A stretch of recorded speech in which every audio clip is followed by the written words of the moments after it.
Welcome back to the long exposure. Today we're going to be talking about cell phone photography, okay? Now, while cell phones don't have the best lenses, they may not be as great as having your DSLR or even your point and shoot camera with you. The best camera you have is the one that's on you, and this thing fits in your pocket. So today we're going to go over some things that you need to know to shoot the best photography from your phone, okay? Now, this is actually a Samsung Note 4. And this thing, I believe, has a 14 megapixel camera in it. And even though it's like 2 or 3 years old, it's actually a really good camera. I actually picked up a S7 Edge that actually dropped the megapixels down to 12. I think it's 12. And the reason they did that, some people are upset because they don't understand megapixels, okay? Actually having that lower amount of megapixels is actually going to give better low light performance in those pictures than a 16 megapixel is going to, okay? Now, before we begin, check out the description for links to my Amazon store where you can grab some of my books that I've authored, as well as subscribe. Don't forget to subscribe, okay? That's probably the most important part. Okay, cell phone.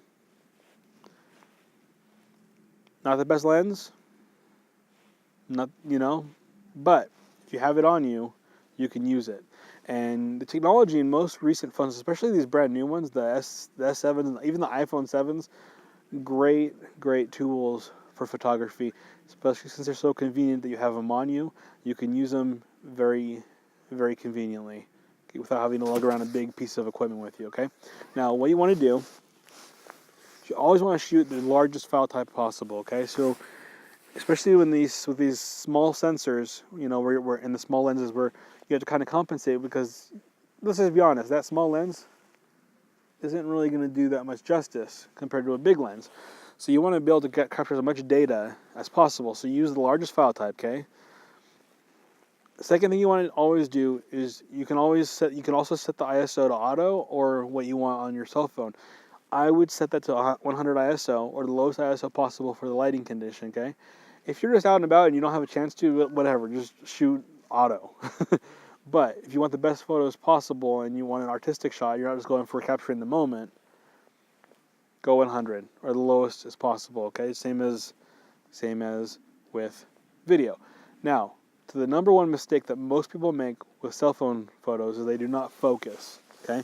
They're out there and they see a good shot and they just pull their photo out and they click on the take the picture button, and the camera focuses. Usually it'll, the dot will pop up and it'll focus on something, and some cameras will have, most of them now have the facial focusers will focus on a face, and they'll focus pretty good. But you always want to tap on what you want to focus. Okay, always tap what you want to focus on. Do not let it just autofocus, okay? Because you could be out there at the Taj Mahal, or in Machu Picchu, or in the pyramids of Giza, or whatever, and taking photographs, and if you just use the autofocus, you take a picture of your friends in front of that huge pyramid, and it might focus on some other guy, across the way. It might grab his face, take a picture of him, or it might just focus on the pyramid, and your friends are blurry now. Okay, so always tap to focus. Don't depend on your technology to do your thinking for you. Always think, always tap to focus. Okay, that is the number one thing. Okay, I'll mention something about video real quick too. Okay. How many times do you see people filming like this, horizontally? Don't do it. That is horrible. Okay, people that do not know how to use their cameras take videos like this. Always shoot video horizontally, okay? Always. I don't care what you're using it for, unless you're using some weird program like that for some reason uses videos like this. I've never seen that before. If you go on YouTube and you see people shot videos like this that are straight up and down, they're just horrible to watch, okay? Always shoot video horizontally. Photographs, yeah, you can use portrait or landscape mode, okay? But, like I said, the main thing about cell phone photography, always tap to focus. If you want to take a picture of that tree over there, tap the tree, hit the take picture button. Do not just take the picture button and hope it's going to focus on what you want it to focus on, okay? Okay. Always make sure your lens is clean, okay? You want to carry around a piece of little lens cloth with you. Luckily for me, I have my camera equipment with me most of the time, so I'm able to get in there and really wash that lens out, because you have no idea how many pictures I've seen from people's cell phones where they go to take a picture and then they take it to their computer, they put it on Facebook, and that subject is just covered in dust. or you have a bunch of lens flare, and all you have are a lot of other artifacts that are caused by having a dirty lens. Keep that lens clean. Keep it ready to go. Okay.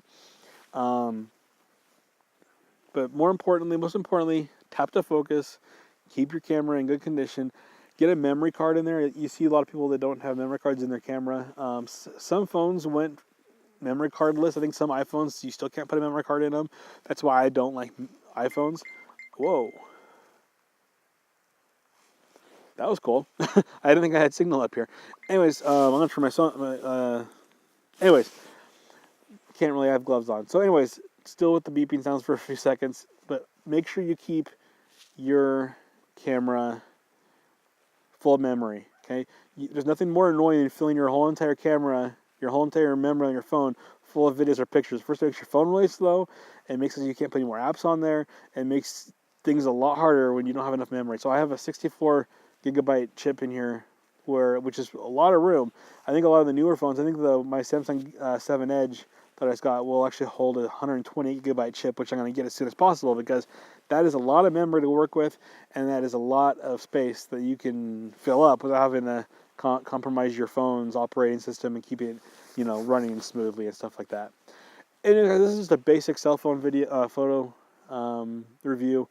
I'll talk more about videos actually in a little bit, but remember, guys, always tap to focus. Don't rely on your camera to do the focusing for you. Tap to focus. That's probably the number one piece of advice I can give you when using your cell phone, okay? Use the highest megapixels, use the tap to focus, and use ISO, lowest ISO possible, and you're going to get pretty decent photos and videos out of your cell phone. And remember, the best camera that you have is always the one that you have on you, okay? Anyway, guys, until next time, please subscribe. We'll talk to you guys later.